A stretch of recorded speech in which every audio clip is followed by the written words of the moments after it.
আজকের গল্প ত্রাণকর্তা। কাহিনী আশাপূর্ণা দেবী। গল্প পাঠ অঞ্জন বসু। গল্প ত্রাণকর্তা। মানুষের প্রতি বিশ্বাস রাখতে চেষ্টা করে দেবী। জগতে সবাই সত্যি অসৎ নয়, হয়তো পরিবেশের চাপে। সত্যব্রত তার স্বভাবগত ভারী আর খাদে নামা গলায় বললেন, আমি বলছি ছেলেটা জাত অপরাধী নয়, পরিবেশের চাপেই। সত্যব্রতর গলার স্বর যেমন গভীর গম্ভীর, পুত্র দেবব্রতর গলার স্বর তেমনি হালকা আর চড়া। দেবব্রত অনেকটাই তার মার মতো। মায়ে ছেলে দুজনেই সত্যব্রতকে মিনমিনে এবং ভাববিলাসী বলে অভিহিত করে থাকে। অতএব এখন বাপের এই মানবিকতায় আশাবাদী বাক্যটি দেবব্রতর কাছে অমৃতং বালভাষিতমের মতোই মনে হলো, এবং নিজস্ব স্বাভাবিক চড়া গলাকে আরেকটু চড়িয়ে বলে উঠল দেবব্রত, আপনার ওই সত্যযুগ মার্কা মহৎ চিন্তা টিন্তা এ যুগে অচল বাবা। পাজিটাকে থানায় জমা দিয়ে তবে আমার কাজ। বিশ্বাস, মানুষের প্রতি বিশ্বাস রাখবার চেষ্টা করতে হবে। কোথায় আছেন আপনি এখনো? কোন স্বর্গীয় স্বপ্ন লোকে বাস করছেন? সত্যব্রত একটু হাসলেন, বললেন, হয়তো মূর্খের স্বর্গেই, তবু স্বর্গসুখটা তো লাভের খাতায় জমা পড়ছে। অগাধ অনন্ত নরকের থেকে এমন কি খারাপ? দেবব্রত আরো চড়ল, বলে উঠল, আমি বলি খুব খারাপ। একটা মিথ্যা রঙের রঙিন চশমা পরে সংসারটাকে দেখে সন্তোষ পাওয়া শুধু বোকামিই নয়, মিথ্যাচারও। আপনি কি বলতে চান আজকের পৃথিবীতে আপনি সব মানুষকে বিশ্বাস করেন? সত্যব্রত আবারও হাসলেন, বললেন, করি এমন কথা বলতে পারবো না, তবে বিশ্বাস করার, বিশ্বাস রাখার চেষ্টা করি। অবশ্য আজকের কেসে চেষ্টা করে নয়, আমি সত্যিই বিশ্বাস করছি ছেলেটা জাত অপরাধী নয়। দেবব্রতর গলার স্বরে ব্যঙ্গের আভাস ফুটে উঠল। দেবব্রতর ঠোঁটের কোণটা একটু কুঁচকে গেল। দেবব্রত বলে উঠল, যদিও ছেলেটা পাকা চোদ্দের মতোই রেন ওয়াটার পাইপ বেয়ে ছাতে উঠে বাড়ির মধ্যে এসে ঢুকেছে। আহা, সে তো দেখাই যাচ্ছে, কিন্তু কথাটা কি হচ্ছে সেটা আর বলে উঠতে পারলেন না সত্যব্রত। রান্নাঘরের দিক থেকে চলে এসেছেন নীহারকণা। পিতাপুত্রের বাক্যালাপের কিছুটা তার কানে ঢুকেছে, তাই এই রঙ্গমঞ্চে আবির্ভাব। নীহারকণার হাতে একটা ভিজে গামছা, সেটাকে ঝাড়তে ঝাড়তেই চলে এসেছেন, এবং সেটাকে অহৈতুকই ঝাড়তে ঝাড়তে বলে ওঠেন, কি কথা হচ্ছে রে দেব? ওই লক্ষ্মী ছাড়া ছোঁড়াটাকে পুলিশে না দিয়ে ছেড়ে দিতে হবে? দেবব্রত ব্যঙ্গ আর ক্ষোভের গলায় বলে ওঠে, ছেড়ে দিতে হলেও তো ছিল ভালো, ওকে বাড়িতে রাখতে হবে, মহৎ ব্যবহারের দ্বারা ওকে সংশোধন করা হবে। নীহারকণা চেঁচিয়ে বলে ওঠেন, তাই তুই শুনবি?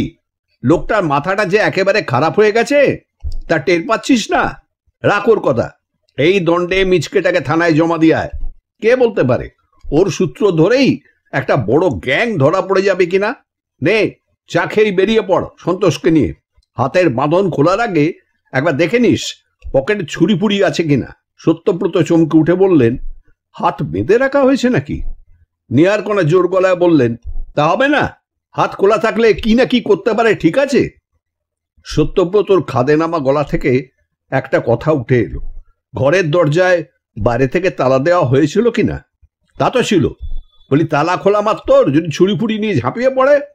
সাপকে বিশ্বাস করতে আছে? দেবু, যা, বৌমা চা নিয়ে বসে আছে, খেয়ে নিয়েই ওই পাপকে বিদেয় করে আয়। নীহারকণা যত সহজে বলতে পারলেন লোকটার মাথা খারাপ হয়ে গেছে, ওর কথা ছাড়। দেবব্রত অবশ্য তত সহজে সে সিদ্ধান্ত নিতে পারছে না। স্ত্রী যত সহজে দাপুটে কথা বলতে পারে, পুত্র তা পারে না। কারণ একজনের হতমান হলেও অপমান নেই, অপরজনের এতটুকু এদিকে ওদিকেই অপমান, বিশেষ করে বিবাহিত পুত্রের। তাই দেবব্রত মায়ের এই জোরালো নির্দেশের পরও বাঁকা গলায় বলল, বাড়ির কর্তার হুকুম না পেলে তো আর যাওয়া সম্ভব নয়, বলে চলে গেল। বোধহয় চা নিয়ে অপেক্ষা তার উদ্দেশ্যে। ব্যাপারটা জটিল। গতকাল রাত্রিরে প্রায় মাঝরাত্রিরেই এক ঘুম থেকে উঠে নীহারকণার মনে হলো জানলা দিয়ে যেন আসন্ন বৃষ্টির মতো জোলো জোলো হাওয়া আসছে। এইটি মনে হওয়ার সঙ্গে সঙ্গেই হঠাৎ মনে পড়ে গেল কাল সন্ধ্যাবেলা কুলের আচারের থালাটা ঘরে তোলা হয়নি। বুকের ওপর দিয়ে বৃষ্টি বয়ে গেলে কুলের আচার যে কুলাঙ্গার হয়ে উঠবে তাতে সন্দেহ নাস্তি। ত্যায্য করা ছাড়া উপায় থাকবে না। মনে হতেই নীহারকণা আলস্য ত্যাগ করে সেই রাত দুপুরেই মরতে মরতে ছাদে উঠেছিলেন। সিঁড়ির দরজার ভেতর থেকে ছিটকিনি দেওয়া থাকে, সেটা হঠাৎ করে খুলে ফেলে যেই না দরজাটা হাট করেছেন স্পষ্ট দেখতে পেলেন চোখের সামনে থেকে কে যেন একজন ফস করে সরে গেল। নীহারকণা এমন ভীতু নন যে ভূত ভাববেন, অতএব ফট করে ছাদের সামনের আলো সুইচটা অন করে দিয়ে চেঁচিয়ে উঠলেন, কে রা, কে ওখানে? ওখানে যে সে অবশ্য সরে এসে বলে উঠল না আমি। নীহারকণা তাই পরিত্রাহী চিৎকার করে উঠলেন, চোর চোর। অতএব আশেপাশে বাতান খুলি যায় ঘরে ঘরে, ঘুম ভাঙা আঁখি ফুটে থরে থরে। আর এদিকে বাড়ির সবাই হন্তদন্ত হয়ে শব্দ লক্ষ্য করে ছাদে উঠে এসেছে।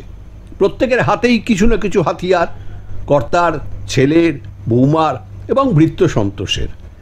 বেচারি চোরটার আর পালাবার উপায় রইল না, হাতে হাতে ধরা পড়ল। বছর 12-13 একটা কাদা খোঁচা চেহারার হ্যাংলা মার্কা ছেলে, পরনে একটা সুতো ঝুলে পড়া হাফ প্যান্ট আর গায়ে একটা পিঠ ছেঁড়া গেঞ্জি। সন্তোষ তার হাত ধরে হিড় হিড় করে টেনে এনে আলোর মুখোমুখি দাঁড় করালো। আর সেই সময় সকলেরই মনে হলো মুখটা যেন চেনা চেনা লাগছে। কে তুই? ছেলেটা ঘাড় গুঁজে সন্তোষের বজ্রমুষ্টি থেকে নিজেকে ছাড়িয়ে নেবার চেষ্টা করতে করতে বলল, কেউ না, কেউ না, বেটা পাজি শয়তান, বল কে?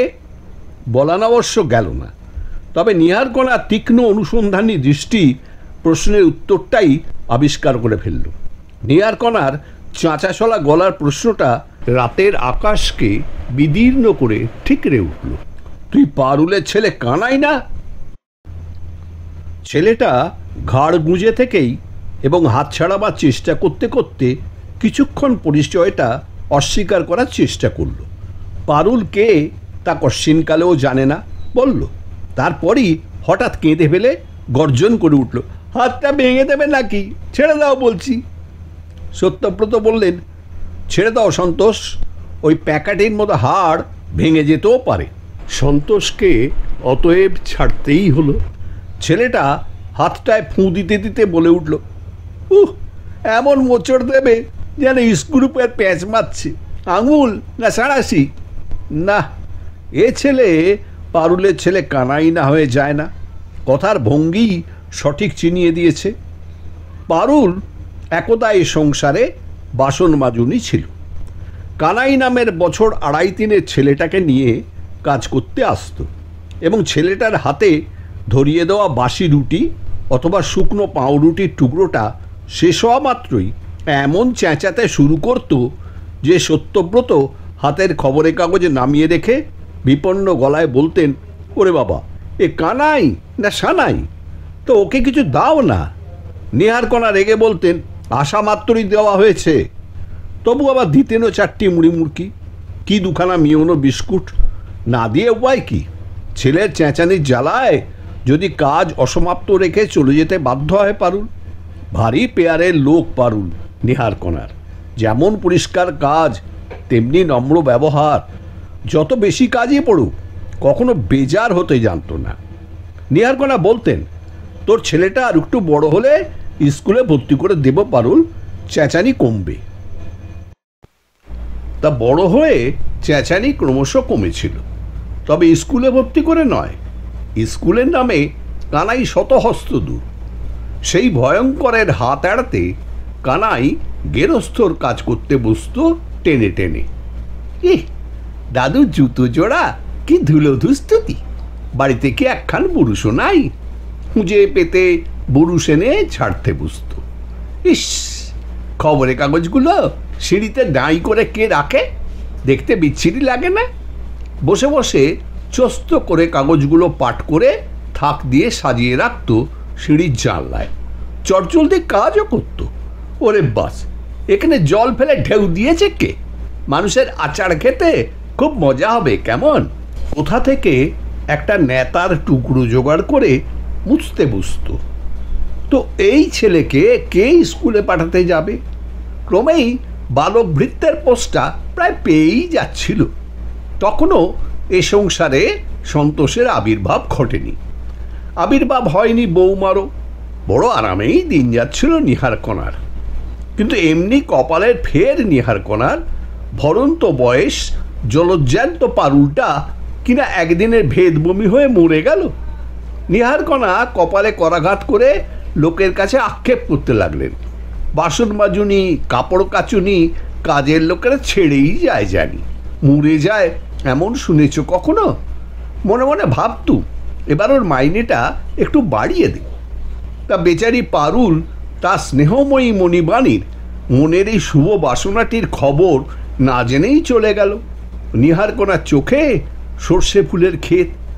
কানাইয়ের মা মরায় পিসি এসে নিয়ে গেল। তখন কানাইয়ের বছর 7 বয়স। এতদিন পরে সেই কানাই কাঠগড়ায় দাঁড়িয়ে প্রবল জেরার মুখে, চোর হয়ে উঠেছিস পাজি, আর এই বাড়িতে চুরি করতে ঢুকেছিস? নেমো হারাম পাজি। পাজিটার জোর গলায় প্রতিবাদ। কখনো সে চুরি করতে ঢোকেনি। শুধু কি শুধু? বল বল শয়তান, শুধু কি? ওরা বলল তুই এ বাড়ির সন্ধান সুলুক জানিস, কোনো প্রকারে বাড়ির মধ্যে ঢুকে পড়ে দুয়ারটা খুলে দে, তাহলে 5টা টাকা পাবি। খুব শিক্ষে হয়েছে। টাকা তো জুটবে কাঁচকলা, লাভের মধ্যে হাতখানাই গেল। এহেন বাক্যি বুলির পর ছোঁড়াটা যে চড়চাপড় গাঁটটা খাবে না এমন তো হতে পারে না। বিশেষত যেখানে দেবু এবং সন্তোষ উপস্থিত। বেশ মক্কম মক্কম থাপ্পড়ই পড়েছে, এবং তার সঙ্গে পুলিশে দেবা শাসানি। প্রহারের বহর দেখে সত্যব্রত না বলে পারেননি, এখানেই যদি হতভাগাকে ফিনিশ করা হয় দেবু, তো কাকে আর পুলিশে দেবে? আইন নিজের হাতে তুলে নেওয়াও একটা অপরাধ, জানো তো। পুলিশ যদি ওর গায়ে মারের দাগ দেখে, হয়তো আমাদেরও ধরে চালান করে দিতে পারে। পুলিশের ভয় না হোক, বাবার প্রতিবাদে বিরক্ত হয়েই প্রহারটা ছেড়ে দিয়েছিল দেবু, অগত্যা সন্তোষ। এবং তখনই নীহারকণা নির্দেশ দিয়েছিলেন, নেমোখারামটাকে এখন সিঁড়ির নিচে কয়লার ঘরে তালা বন্ধ করে রেখে দে দেবু, সকালে পুলিশে দিয়ে আসবি। তখন পাপিষ্ঠ কানাই সতেজে প্রতিবাদ করে উঠেছিল, পুলিশে কেন? আমি তোমার কিছু চুরি করেছি? এ সময় সত্যব্রত বলে উঠেছিলেন, চুরি না করেছিস, চুরির সাহায্য করেছিস কিনা? দরজা খুলে দেওয়ার মানে কি জানিস না? মানে ছি ছি, মাত্র 5টা টাকার লোভে তুই। কানাইয়ের তেজের আগুনে জল পড়ে গিয়েছিল, আর সেই জলের কয়েক ফোঁটা তার চোখ দিয়ে ঝরে পড়েছিল। 5টা মাত্র টাকা, আহা! 3 দিন পেটে দানা না পড়লে বুঝতে ঠেলা। নীহারকণা কড়া গলায় বলেছিলেন, দেখছো আসপদ্দা, বলি পেটে 3 দিন দানা পড়ে নাই বা কেন? তোর বাপটা মরেছে নাকি? তা এক প্রকার মরেইছে। কোথা থেকে একখান খান্ডারনিকে নিয়ে এসে সংসারে পিতিষ্ঠে করেছে। নিজের হাড়ি ডাল তো আগের পক্ষের ছেলে। ওহ, কথার জাহাজ। বলি বয়স তো হয়েছে, কাজকর্ম করিস না কেন কিছু? কানাই অবজ্ঞা ভরে বলেছিল, ওহ কাজ, দেশ শুধু সবাই আমার জন্য কাজ নিয়ে বসে আছে, দাও না একখানা কাজ জুইটে, দেখি কত বাহাদুর। এই বাচালতা আর যার হোক, নীহারকণার বৌমার সহ্য হয় না। সেই জটলাকে উদ্দেশ্য করে অথবা আত্মগতভাবেই বলে ওঠে, সারা রাত ধরেই এই মুক্তাঙ্গন নাটক চলবে নাকি? আমার আর ধৈর্য নেই বাবা, শুতে যাচ্ছি বলে হাই তুলে নেমে যায়। পরক্ষণেই নাটকে জবনিকা পড়ে যায়। দেবু সন্তোষের সাহায্যে তড়িগড়ি ছেলেটাকে সিঁড়ির তলার সেই ঘরটায় ঢুকিয়ে দিয়ে তালা বন্ধ করে দিয়ে আসে, যে ঘরটায় একদা কয়লা ঢালা থাকতো বলে এখন কয়লার ঘর নামেই চিহ্নিত। ঘরটা এখন কি আছে? কি নেই? কয়লা বাদে সবই আছে, অর্থাৎ সংসারের যাবতীয় ফালতু মাল, যেসব জিনিস কোনো কালেও কাজে লাগবে না, অথচ কোনো কালেও প্রাণে ধরে ফেলা হবে না। তবে ঘরটায় সব থেকে যেটা বেশি আছে সে হচ্ছে আরশোলা।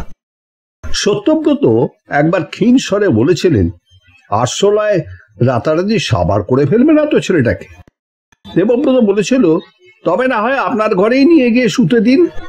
বেহায়া সত্যব্রত এরপরও অধিকতর ক্ষীণ স্বরে অবশ্য নীহারকণের কাছে আর্জি করেছিলেন। 3 দিন খায়নি নাকি বলছিল, ঘরে কিছু নেইটাই।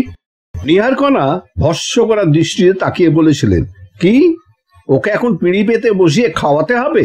বলি আর যাই, 3 দিন খায়নি সেই কথা বিশ্বাস করলে তুমি? খলের ছলের অভাব আছে। এই হচ্ছে গত রাত্রির ইতিহাস। আর সকালের ইতিহাসেই সত্যব্রত তার পুত্রের কাছে ইচ্ছা প্রকাশ করেছেন কানাইকে থানা পুলিশ না করে পূর্বকালের মতো ফাই ফরমাসের কাজেই লাগিয়ে দেখা হোক। দেবব্রতর চড়া গলার নিরীহ উক্তি কি দেখবেন, কোনো একদিন ওর সেই গ্যাংকে ডেকে এনে বাড়ি শুদ্ধ খতম করে দিল কিনা। আর সন্তোষ ঝেড়ে জবাব দিল, ওটাকে রাখলে আমায় ছাড়তে হবে দাদাবাবু, শেষে ওর অপকর্মে চোরের দায়ে পড়ে মরব। তথাপি হারবিহীন সত্যব্রত বলে উঠছেন, মানুষের প্রতি বিশ্বাস রাখতে চেষ্টা করো দেবু। জগতে সবাই সত্যি অসৎ নয়, পরিবেশের চাপেই হয়তো। আরও বলেছেন, আমি বলছি ছেলেটা জাত অপরাধী নয়, ওকে একটা চান্স দিয়ে দেখাই যাক না, হয়তো একটা জীবন শুধরে উদ্ধার হয়ে যেতে পারে। নীহারকণা অবশ্যই কথা পাগলের প্রলাপ বলেই উড়িয়ে দিলেন, কিন্তু দেবু ঘোষণা করে গেল, বাড়ির কর্তার হুকুম না পেলে তার দ্বারা কিছু সম্ভব নয়। কিন্তু কেউ ভাবেনি এহেন অক্ষম সময়ে সত্যব্রত এমন একটা দুঃসাহসিক কথা বলে বসবেন। কিন্তু বললেন, একটু হেসে বললেন, বাড়ির কর্তা এই বদনামের দায়ভারটা যখন বইতেই হচ্ছে, তখন একবার না হয় সেই ভারের কিছুটা উসুল হোক। অর্থাৎ তার মানে কানাই এ বাড়িতেই থাকুক। ও, কিন্তু এরপর যদি তেমন কোনো ঝামেলায় পড়তে হয় তোমাদের, তো চোর গুন্ডার সহায়ক বলে আমাকেও ওর সঙ্গে থানায় চালান দিও। নীহারকণা অনুভব করলেন হঠাৎ ইস্পাতের দরজার সামনে এসে দাঁড়িয়ে পড়তে হয়েছে তাঁকে। অতএব আর কিছু করার নেই, একমাত্র দর্পহারির কাছে আপ্রাণ প্রার্থনা করা ছাড়া। কানাই রয়ে গেল, তাকে পড়বার জন্যে জোগাড় যন্ত্র করে কিছু দিতেও হলো, এবং সকলের আগে তাকে পেট ভরে চা পাউরুটি খাওয়ানোও হলো। হাড়গিলে মুখটায় পরিতৃপ্তির ছাপটা হলো দেখবার মতো। পরাজিতা নীহারকণা দর্পহারিকে কাতর প্রার্থনা জানালেও সন্তোষকে নির্দেশ দিলেন, তুই একটু চোখে চোখে রাখবি। সন্তোষ উদাসীন গলায় বলল, আমি আর কি চোখে চোখে রাখবো, যা দেখছি ও তো বাবুর চোখের মনি হয়ে উঠবে। যা কানাই কানাই রব চলছে। আর বললে বিশ্বাস হবে না, কানাই রীতিমতো অভিযোগের ভঙ্গিতে বলল, আমার খাবার সেই কলাই থালাটা নাই, ফেলে যাচ্ছ? কি কামড়াতে ছিল সেটা তোমায় দিদিবা, নাও এখন আবার অন্য থালা খুঁজে মরো। একখান ফাটা চটা কলাই থালা ওই তোমার কয়লার ঘরের মধ্যে রাখলেই হতো, শুধু শুধু কাজ বাড়া। এই হচ্ছে কানাইয়ের বাকভঙ্গি। সত্যব্রত নামের এক আত্মস্থ প্রৌঢ় ব্যক্তি কি ওর এই বেপরোয়া বাকভঙ্গিতেই আকৃষ্ট হয়ে মরছেন, নাকি এ তাঁর একটা পরীক্ষা নিরীক্ষার উপাদান? তবু তাই বলে এত তাড়াতাড়ি পরীক্ষায় নেমে পড়াটা কি বেশি দুঃসাহস নয়? এখন তো নীহারকণা তার দর্পহারির ক্যাপাসিটি দেখে উল্লসিত হচ্ছেন। ছেলে বউ আড়ালে হাসাহাসি করছে, এবং সন্তোষ নামক পাজি ছেলেটা সামনেই দাঁত বার করে বলছে, কচি শশা খেতে এখন আপনাকে অনেক অপেক্ষা করতে হবে মেসোমশাই। আপনার সাধের নাতি গ্রামে গিয়ে শশা গাছ লাগাবে, জল সেচবে, গাছ বাড়িয়ে মাচা বাঁধবে, তারপর গিয়ে কচি কচি শশা এনে আপনাকে খাওয়াবে। হ্যাঁ, ব্যাপারটা ওই কচি শশা নিয়েই। 3-4টে দিন না যেতেই সত্যব্রত কানাইকে ডেকে জিজ্ঞেস করেছিলেন, শশা চিনিস কানাই? কচি কি পাকা বুঝতে পারিস? ও মা, শোনো কথা, চিনব না আবার কেন? ফুলকচি হলে দুধে রং, নখ ফোটালেই বিদে যাবে। আর বুড়ো পাকা হলে, আচ্ছা আচ্ছা ঠিক আছে বুঝেছি, চিনিস তো? যাদবপুর বাজারটা চিনিস তো? শোনো কথা, ওইখানেই বলে বলতে গেলে জম্মকম্ম। বেশ, দেরি করবি না তো? মোটে না, যাবো আর আসবো। দাও টাকা দাও। সত্যব্রত ওর উৎফুল্ল মুখের দিকে একবার তাকিয়ে দেখে একখানা 20 টাকার নোট এগিয়ে দিয়েছিলেন। কানাই একটু থমকে বলেছিল, 20 বাস, এ যে অনেক টাকা। এত শশা কে খাবে দাদু? দুর্বোকা, সব টাকারই আনবি নাকি? 5 টাকার নিবি তো হিসেব মিলিয়ে বাকি টাকাটা ফেরত আনতে পারবি তো? কেন পারবনি? শশা কিনে নিয়ে অগ্রে বাঁ হাতে 15টা টাকা দোকানির কাছ থেকে নিয়ে তবে ডান হাতেই নোটটা ধরে দেবো। দেখিস দোকানি তোকে ছেলে মানুষ পেয়ে ঠকাবে না তো? ইস, ঠকালি হলো আর কি। ছুটে বেরিয়ে যাচ্ছিল, আবার ঘুরে দাঁড়ালো। দাদু, একটা শর্ত দেখে ঠোঙা দিতে পারবে? দোকানিরা যা বিচ্ছিরি ঠোঙা দেয়, মাঝপথেই হয়তো ছিঁড়ে ছড়িয়ে যাবে। সত্যব্রত বলেছিলেন সেরেছে। ঠোঙা আবার কোথায় পাবো আমি? তারপরই সদ্য আসা একখানা বিদেশি ম্যাগাজিনের মোটা ব্রাউন খামটা খুলে কানাইয়ের হাতে দিয়ে দিয়েছিলেন। পরক্ষণেই কানাই হাওয়া। বলা বাহুল্য, এই নাটকীয় দৃশ্যটা নিহার কণার অগোচরে থাকেনি। ওত পেতেই বসেছিলেন তিনি। ছেলেটা ছুটে বেরিয়ে যাবার পর শান্ত গলায় বললেন, হঠাৎ কচি শশা খাবার এত ইচ্ছে হলো যে?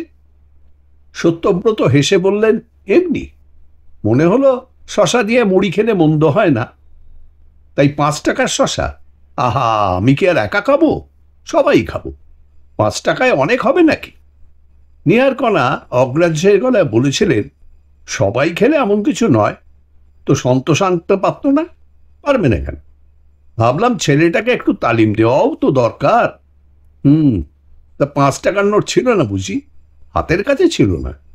ভালো, দেখো এখন কানাকুঁজো দুটো শশা এনে খালি হাতে এসে না বলে দোকানি বাকি টাকাটা ফেরত দিল না। সত্যব্রতর বুকটা যে একটু দমে যায়নি তা বলা যায় না। ছেলেটা যেরকম তীর বেগে ছুটে বেরিয়ে গেল, ব্যাস গেল তো গেলই। সকাল গেল, বিকেল গেল, রাত গেল, না শশা না কানাই। এর মধ্যে সন্তোষ 2-3 যাদবপুর বাজারে পুরো তল্লাটটা ঘুরে এসেছে এবং আহ্লাদে ভাসতে ভাসতে বুড়ো আঙুল নাড়তে নাড়তে বলেছে, কানাইবাবুর টিকিটাও দেখলুম না মাসিমা। এই 1.5 দিন ধরে সত্যব্রত এখন সংসারের একটা হাসির খোরাক হয়ে রয়েছেন। কিন্তু সেসব গায়ে মাখছেন না সত্যব্রত। শুধু ভাবছেন, এতটা হার হলো তাঁর, একটি নিশ্চিত বিশ্বাসের এমন শোচনীয় অপমৃত্যু ঘটল। তবে মানতেই হবে, মস্ত একটা ভুলই করেছিলেন সত্যব্রত। আশ্চর্য, সামান্য 20 টাকার লোভে একটা নিরাপদ আশ্রয়, একটা নিশ্চিত অন্যের আশ্বাস সব চুলোয় গেল। এদের মূর্খ বলা হবে না অপরাধী বলতে হবে, নাকি এরাই জাত অপরাধী? সত্যব্রতর বড় বেশি মুষড়ে পড়া ভাব দেখে দেবু আর বিদ্রুপ হাস্যরঞ্জিত মুখে বাবাকে জ্ঞান দিতে আসতে কুণ্ঠিত হচ্ছে। শুধু নিহার কণা একবার বলে উঠছেন, আখের বুঝলি না মুখ পড়া, 20 টাকায় তোর কদিন চলবে? হ্যাঁ, রাম রাজত্ব করে খাচ্ছিলি, নাতির আদরে থাকছিলি। কানাই কাহিনী এইখানেই সমাপ্ত হতে পারত। নতুনও কিছু না, এমন তো কতই হয়। কিন্তু যে টানল সেই ব্রাউন পেপারের মোটা খামটা। একেই হয়তো বলে দৈবচক্র। না হলে গাড়ি চাপা পড়া রোগা হ্যাংলা ছেলেটাকে রাস্তার যে লোকেরা কর্তব্যপরায়ণ হয়ে হাসপাতালে ভর্তি করে দিয়ে গিয়েছিল, তারা এত কর্তব্যপরায়ণ হলো যে ছেলেটার বুকে আঁকড়ানো ঠোঙাটা থেকে ছড়িয়ে পড়া 4টি ধুলো মাখা শশাকে কুড়িয়ে তুলে আবার ঠোঙায় ভরে সেটাকেও হাসপাতালে জমা দিয়ে রেখে গেল। আবার হাসপাতাল কর্তৃপক্ষেরও এত এনার্জি হলো যে সেই খামটা থেকে নাম ঠিকানা পেয়ে সত্যব্রত সেন নামের লোকটাকে জানিয়ে দিলেন, দেখতে চান তো চটপট চলে আসুন। আর বেশিক্ষণ নয়। এই সবই দৈবক্রম নয় তো? বেশিক্ষণ না হলেও ছিল কিছুক্ষণ। সত্যব্রত কাতরভাবে বললেন, যাদবপুর বাজারে না গিয়ে ঠাকুরে এলি কেন কানাই? কানাই কষ্টে উত্তর দিলে, ওখানে যে তেমন কচি শশা ছিল না দাদু, তো একটা লরি পাজি। সত্যব্রতকে নিজের মাথায় নিজে মেরে একটা নাটকীয় দৃশ্যের অবতারণা করবেন? তা তো সম্ভব নয়। তাই শুধু স্তব্ধ হয়ে বসে থাকেন ওই মৃত্যুমলিন মুখটার দিকে তাকিয়ে। নিঃশ্বাসটা পড়ছে এখন, আর বেশিক্ষণ পড়বে না।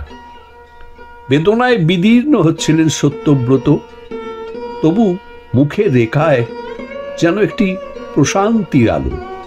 এ আলো বুঝি কৃতজ্ঞতার। ছেলেটার কাছেই হয়তো কৃতজ্ঞ হচ্ছিলেন সত্যব্রত, যে নিজে মরে সত্যব্রত নামের মানুষটিকে বাঁচিয়ে দিয়ে গেল। পৃথিবীর প্রতি বিশ্বাস হারিয়ে ফেলার সত্যব্রত আর কোথায় আশ্রয় পেতেন? হয়তো পেতেন না আশ্রয়। দিনে দিনে শুধু ক্রুদ্ধ, রুক্ষ আর তিক্ত হতে থাকতেন।